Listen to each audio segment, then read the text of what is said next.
Well, an arrest is made in connection with part of a body that was found in the Ouachita River. Good evening to you. I'm Jennifer Andrews. Jasmine Bingham joins us now with the update. Jasmine? Jennifer, West Monroe police say the suspect admitted to later dismembering the body of the woman in his home. Catahoula Parish Sheriff's Office say in January the torso of a body identified as Cheryl Turner of New Iberia was found in the Ouachita River. West Monroe police investigators say her family believes she became involved in a romantic relationship over text messages with someone from West Monroe. Through forensic data and surveillance, the suspect was identified as Anthony Holland Jr.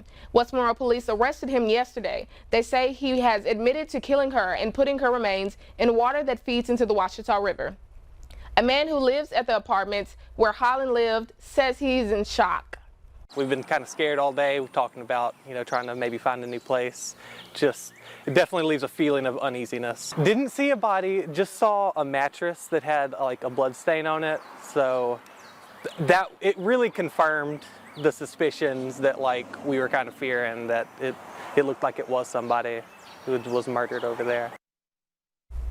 Holland was booked into the Ouachita Parish Correctional Center for one count of second-degree murder. Both Catahoula Sheriff and West Monroe police say the investigation is continuing.